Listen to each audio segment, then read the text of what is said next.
አቤት በሉና ቤት ስሙና ቤት አቤት መልእክት አለን በሉና ቤት እዚህ ቤት አቤት እዚህ ቤት አቤት እዚህ ቤት አቤት እዚህ ቤት ሃይ እንዴት ናችሁ? ሜላት እባላለሁ። ለምለም ነኝ። እሙዬ ሚሚ እባላለሁ። የድሬቲዩብ ተከታታዮች በጣም እንወዳቸዋለን፣ በጣም እናከብራቸዋለን። አብራችን ቆይ።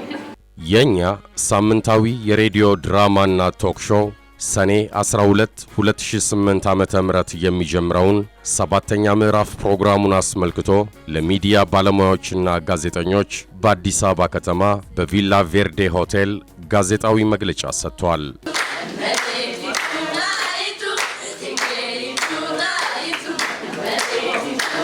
የኛ ባሰናዳው ጋዜጣዊ መግለጫ ወቅትም ባለፉት 6 ምዕራፎች በወጣት ሴቶች ዙሪያ ያሉ አመለካከቶች፣ እምነቶችና ምግባሮች በበጎ መልኩ እንዲዳብሩ በማድረግ በኩል ሁነኛ አስተዋጽኦ በማበረከት ላይ እንደሚገኝ ገለልተኛ ጥናት ማመልከቱ ተገልጿል።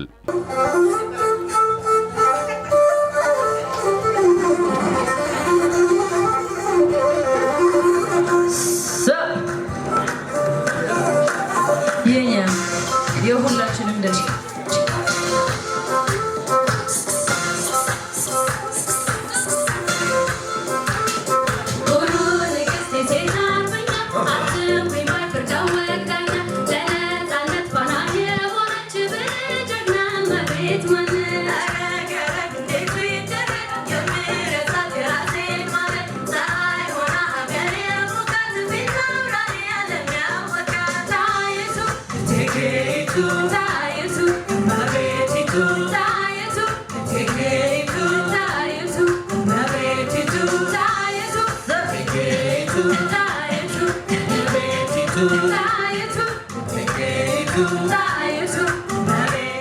በገለልተኛ ተቋም የተሰራው ጥናት እንደሚያመለክተው የኛ መደበኛ አድማጮች የኛን ከሚያውቁት ጋር ሲነጻጸሩ ያለዕድሜ ጋብቻንና ጾታዊ ጥቃቶችን የመቃወም አቋማቸው የተሻለ መሆኑ ተገልጿል።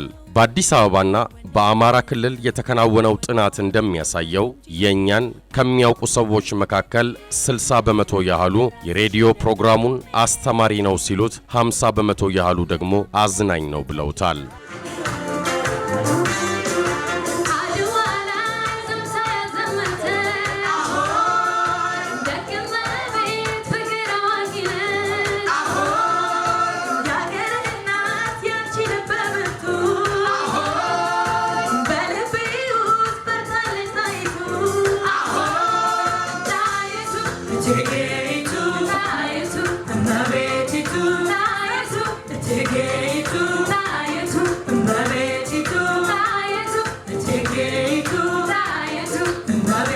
በተለይ በወጣቶች ዘንድ ተወዳጅ የሆነው የኛ የሬዲዮ ድራማና ቶክ ሾው ዕድሜያቸው 10 እና ከዚያ በላይ የሆኑ 1 ሚሊዮን መደበኛ አድማጮች በአዲስ አበባና አማራ ክልል እንዳሉት ተገልጿል። በተጨማሪም ባለፈው ዓመት ብቻ 3.3 ሚሊዮን ሰዎች የኛ ውጤት የሆኑ ሥራዎችን ማለትም ድራማ፣ ቶክ ሾውና ፊልም አድምጠዋል ወይም ተመልክተዋል ተብሏል።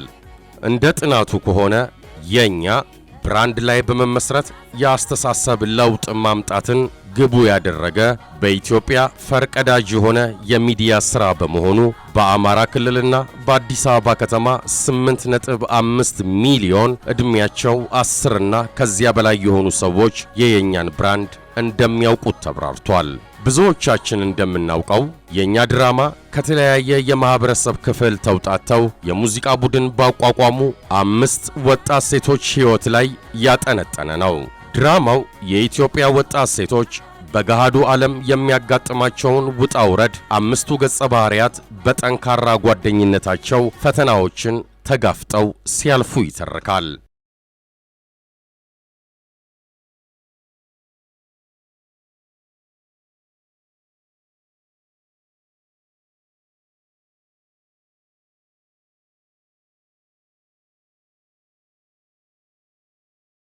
እነሆ ድራማው በተወዳጅነቱ ቀጥሎ የምዕራፍ 7 የመጀመሪያው ክፍል ሰኔ 12 2008 ዓ.ም በ7 ሰዓት በሸገር ኤፍኤም በባህር ዳር በደሴና በደብረ ብርሃን ኤፍኤም ጣቢያዎች ብሎም በአማራ ኤኤም በ11 ሰዓት ለአየር እንደሚበቃ በጋዜጣው መግለጫ ወቅት ተበስሯል።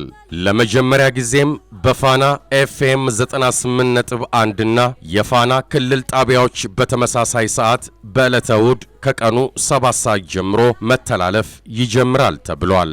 የተወደዳችሁ የድሬ ቲዩብ ተከታታዮቻችን በቪላ ቬርዴ ሆቴል የተሰጠውን ጋዜጣዊ መግለጫውን አስመልክቶ የቀረበውን ኪነጥበባዊ መሰናዶና ድሬ ቲዩብ ያናገራቸውን የኛ ሬዲዮ ድራማ ተዋናዮችን ተመክሮ ትከታተሉ ዘንድ በአክብሮት እንጋብዛለን።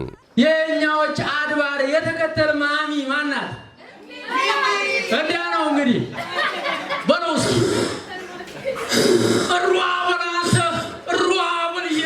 የዛች ጀግና ልጅ የዛች ሴትየት ይሄን ትልቅ ጉድ ደፍሮ የሚያወራው ጀግና ልባቶ ከላይ ሲዳፈን ከዝርፍም ሰርቶ ቁስሉ ፍሙ ሲሰፋ ቁስሉ ሲከፋ ሊያወራው ቢሻም ስንቱ በይፋ ደፍሮ የሚያስጀምር ወኔ እየጠፋ እንኳን በይፋ ጓዳው ተፈርቶ ያልተወራውን የጉድ ባዘቶ በምዕራፍ 7 የኛ ፈተነው ድራማ ዳውሮት ቶክሾው ሸመነው በለው እንግዲህ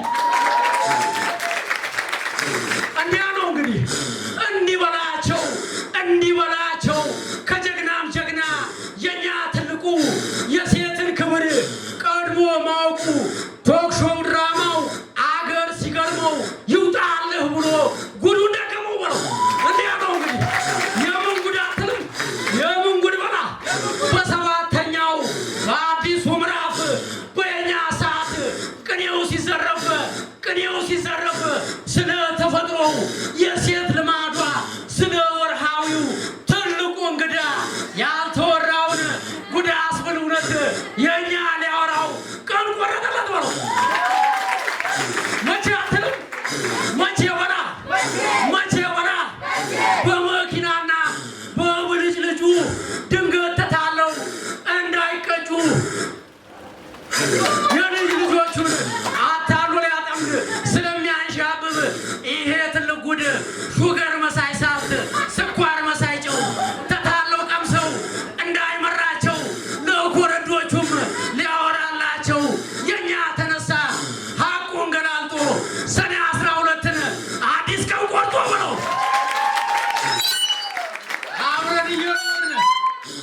አብረን እየኖርን እዚሁ በአንድ ሀገር ያልተሰማውን ጉድ አስብል ነገር የኛ ሲያወራው በይፋ አውጥቶ አንጀት የራሰ ቅቤ ጠጥቶና እንዲያ ነው እንግዲህ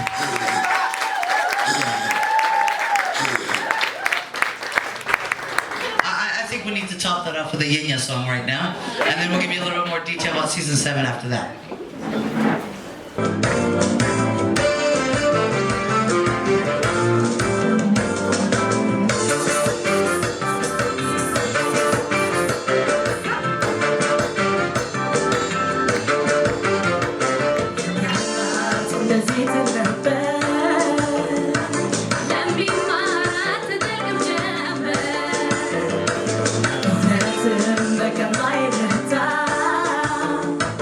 Okay.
Say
አቤት በሉና ቤት ስሙና ቤት አቤት መልእክት አለን በሉና ቤት እዚህ ቤት አቤት እዚህ ቤት አቤት እዚህ ቤት አቤት እዚህ ቤት ሃይ እንዴት ናችሁ? ሜላት እባላለሁ። ለምለም ነኝ። እሙዬ ሚሚ እባላለሁ። የድሬቲዩብ ተከታታዮች በጣም እንወዳቸዋለን፣ በጣም እናከብራቸዋለን። አብራችን ቆይ። ጤና ይስጥልን የተከበራችሁ ክቡራትና ክቡራን የድሬቲዩብ ተመልካቾች፣ ዛሬ ከየኛዎች ጋር ቆይታ እናደርጋለን። እስቲ ዛሬ በቪላ ቤድ ሆቴል ላይ ተገኝታችኋልና ምንድነው የዛሬ ፕሮግራም አላማ? የዛሬው ፕሮግራም አላማ እንግዲህ የኛ ድራማ የሰባተኛው ምዕራፍ መክፈቻ ልዩ ዝግጅት ነበር የተዘጋጀው። የኛዎች ከመጀመሪያው እስከ ስድስተኛው ምዕራፍ ድረስ ድራማ፣ ሙዚቃ እና ቶክሾ ይዘን ቆይተን ነበር እና ውጤታችን ምን ነበረ? እስካሁን ድረስ እንደዚህ ስራዎች እየሰራን ነበረ። ምን ላይ ደረስን የሚለውን ትልቅ ሪፖርት ለአድማጮቻችን እና ለተለያዩ የሚዲያ ባለሙያዎች የገለጽንበት ትልቅ ቀን ነው። ለእኛ ፍሬያችንን ያየንበት ቀን ስለሆነ በጣም ደስ ብሎናል። እስከ ዛሬ እስቲ በእኛ በተሰሩ ስራዎች ላይ ምን ለውጥ ተመልክታችኋል? በማህበረሰቡ ብዙ ለውጦች። ዛሬ አንደኛውን ደግሞ ምዕራፍ 7ን ከማስተዋወቃችን ቀጥሎ ደግሞ እስከ ዛሬ የሰራናቸው ነገሮች ወይም ደግሞ የሰራናቸው ስራዎች ልናስተምር ወይም ደግሞ ልንቀርፍ የፈለግናቸው ነገሮች ምን ላይ ደርሰዋል የሚለውንም ማሳየት ነበር እና የዛሬ ሎንቻችን አይታቸው ነበር። ቅድም ከአማራ ክልል የመጡ 5 ሴቶች ልጆች፣ እነሱ ማለት በእኛ ካራክተር ስም የተወከሉ ልጆች ናቸው። ሜላት፣ ሚሚ፣ ለምለም፣ ሳራ ማለት ነው። በሀገራቸው ሚኒ ሚዲያ አቋቁመው የኛ የሚባል ሚዲያ አቋቁመው ሙዚቃ ይሰራሉ፣ ድራማ ይሰራሉ። በደንብ የሚከታተሉ ልጆች ናቸው። እነሱ ብቻ አይደሉም። እኛ አማራ ቱር ስናደርግ ወይም ደግሞ እዛ አካባቢ ቱር በምናደርግ ሰዓት የሙዚቃ በጣም ብዙ ልጆች 5 እየሆኑ ይህንን ስራ ወይም ደግሞ የኛዎችን የሚያግዙ ልጆች ነበሩ እና ምን ያህል ኑሯቸው ውስጥ እንደገባን ምን ያህል በደንብ እየገለጽንላቸው እንደሆነ አሳይተውናል። እና ለውጥ በደንብ አለ። በጣም በተለይ የእኛ አባል በመሆናችሁ በራሳችሁ ህይወት ላይ ያመጣው ለውጥ አለ?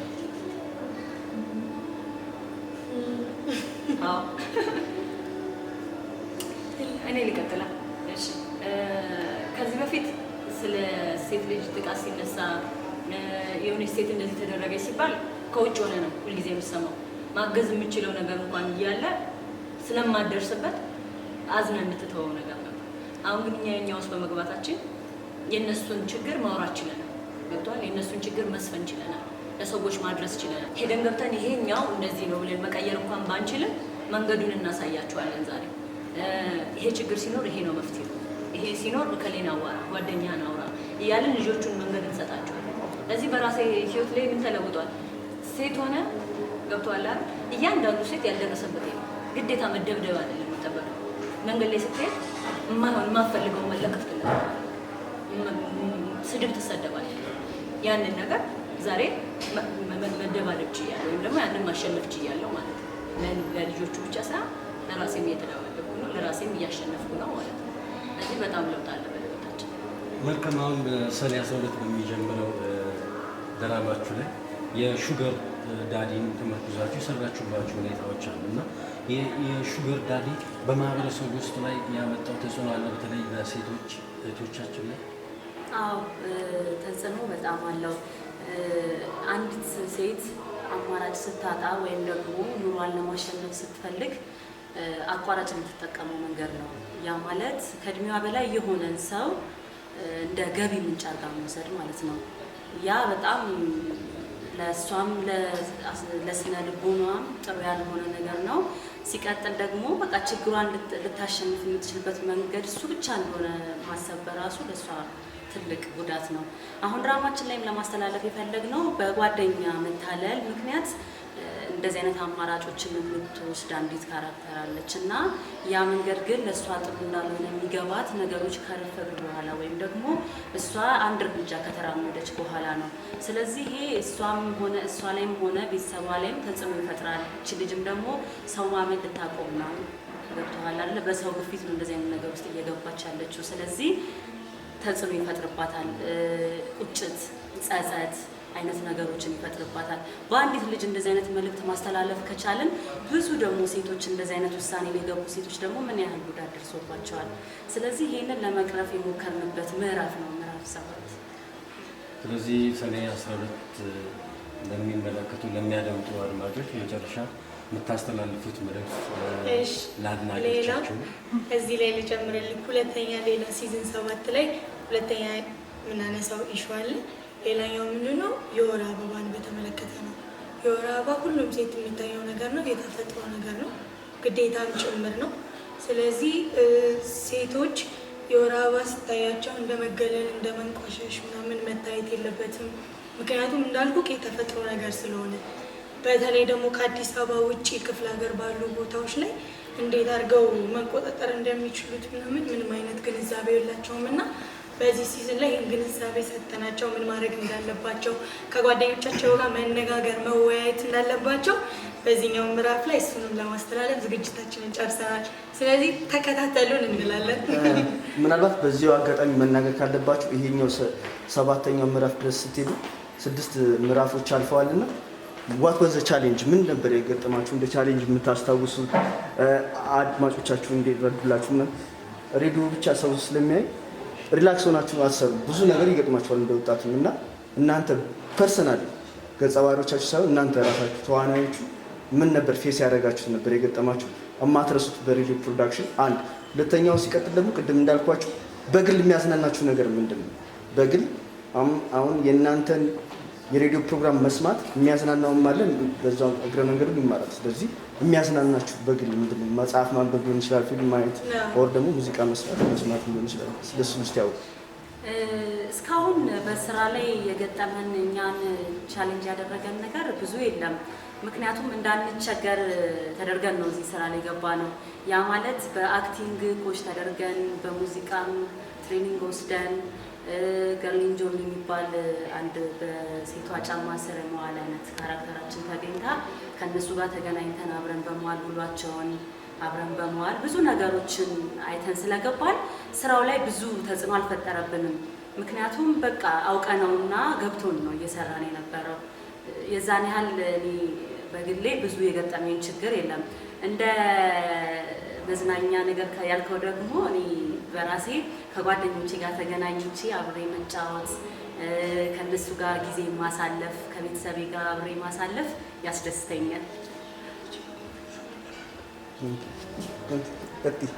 እሺ፣ እኔ ፊልም ማየት በጣም ያዝናናኛል። ማየት፣ መስራት፣ ፊልም በቃ ደስ ይለኛል በጣም። አጥንተን ተዘጋጅተን ትሬኒንግ ተሰጥቶን በተለይ ደግሞ እዚህ ሰራሽ ዋስ ጠጪ ትንብሎሽ ምናምን አያውቅም። ማይክ ላይ ተጠግቼ ወደ ኋላ ትንሽ ጠጋ ቤት ተብያ ካለ ገብቼበት ትንሽ ወደ ኋላ ተጠጊ ካለ ብዙ ጊዜ ስቱዲዮ ውስጥ ብዙ ነገር አይገጥምም። ምክንያቱም አብሮ አሁን ኦልሞስት 5 ዓመት ሊሆነን ነው፣ 4 ዓመታችን ነው እና አብሮ ያደገ ስለሆነ ሁሉም ክሩ ይተዋወቃል። የሜላት ድምጽ ምንድነው የራይል ሁሉ ነገር አለና ውስጥ ስትገባ ሁሉም ይቀየራል። ካራክተሩ ነው የሚሆነው። ኪያ ትጠፋለች፣ ሜላት ትመጣለች እና ያ ነገር ነው ያለው። ውጭ ግን ትንሽ ከሰዎች እንዲያውቁልን የምንፈልገው ነገር ፐርሰናሊ ልክ በእኛ ስንታይ አንድ ላይ ስንሆን ካራክተር ነን። ገብቷላ? የተቀረጹን ካራክተሮች ነው። ኪያ አትኖርም፣ ጠረፍ አትኖርም፣ ለምለም አትኖርም፣ ዘቢባ የለችም ማለት ነው። ገባችሁ? ውጭ ስትወጣ የራስን ላይፍ ነው የምትኖረው። ውጭ ሲያዩክና ከዛ ደግሞ ይምታታባቸዋል ብዙ ሰዎች እና መንገድ ላይ የራስን ላይፍ እየኖርክ ሲያዩክ ምናምን ትንሽ ወዝገብ የማለት ስሜት እንፈጥርባቸዋለን። ምክንያቱም ካራክተሮቻችን የተቀረጹት ከ10 ዓመት በላይ ላሉ ከዓመት በታች ላሉ ካራክተሮች ነው። ቲኔጀር ለሚባሉት ልጆች ነው የተቀረጸው ካራክተሩ። ግን ከዛ እድሜም ከፍ ያለ ልጆች አለን በመሃላችን እና ከዛ እድሜ ወጣ ያለ ነገር ስታረግ ሲያዩክ ይደነግጣሉ እና በተቻለ መጠን እባካችሁ አትደንግጡ። ካራክተሮችን እንደሆነን አንደርስታንድ እንዲያደርጉ ማለት ነው። What makes you enjoy? እኔ የሚያዝናናኝ ነገር ጆክ በጣም ነው የሚመቸኝ። አቀላጅ ነች። ለዛ ነው ማንም ይቀልድ ቀልድ ካለ መንገድ ላይ የሚሆን የትም የማላውቀው ሰው ጋርም ተቀላቅዬ ሊቀልድ ይችላለሁ። ቀልድ በጣም ደስ ይለኛል። ኦፍ ኮርስ ሙዚቃ ያው የምንሰራው ነገር ስለሆነ ብቻ ሳይሆን እኔ የጅማ ልጅ ነኝ። ያደኩት በሰርከስ ውስጥ ስፖርት ወዳለሁ። ሰርከስ ጅማ ነው ያሳደገኝ። ብዙ ነገር ሙዚቃ የጀመርኩት እዛ ነው። ወደ አዲስ አበባ ሙቭ ያደረኩት ለሙዚቃ ነበረ። ትምህርት ብማርም ኮሌጅ ባረግም ግን የምፈልግ የነበረው ሙዚቃ ነው እና አርት የሚባሉ ነገሮች ውስጥ ሁሉ ያለው ዳንስ ደንሳለሁ፣ ገባ አይደል?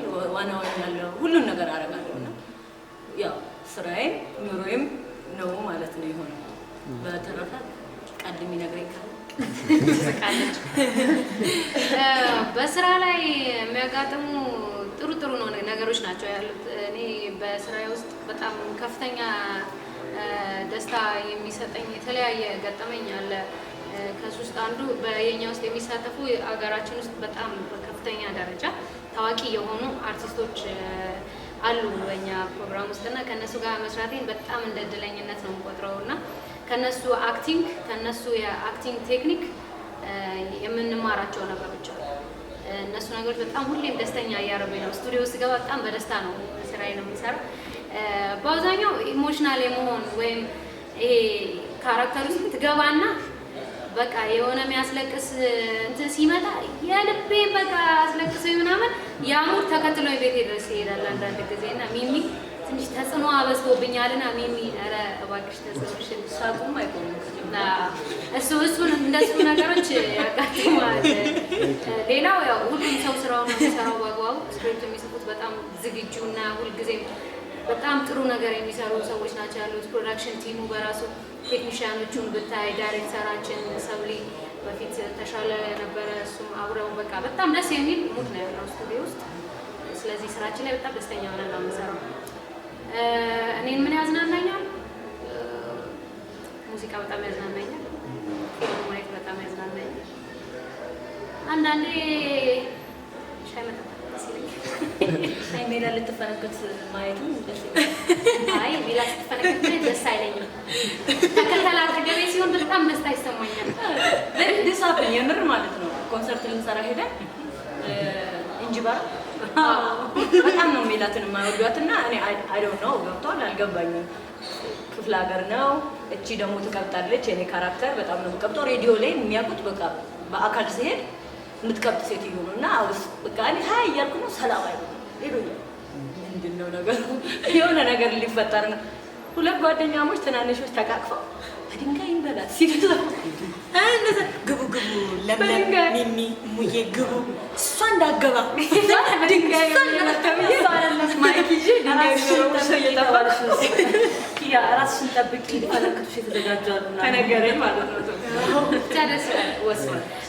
በአጠቃላይ እንግዲህ ዛሬ በጣም ደስ ብሎናል። ውጤታችን ያየንበት ቀን ነው። ለእኛ በጣም ደስ ብሎናል። ድሬ ቲዩቦች የእኛ በጣም ብዙ አድናቂዎች እንዳሉ እናውቃለን። እናያለን። ላይክ ታደርጋላችሁ፣ እንደምትወዱንም ኮሜንት ታደርጋላችሁ እና በጣም ደስተኞች ነን።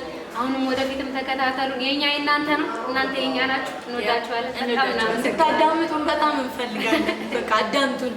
ቁጥራችሁ እንዲጨምር ላልሰሙ እንድታሰሙ ነው የምንፈልገው። ላይክ ማለት ነው። እናመሰግናለን። ቻው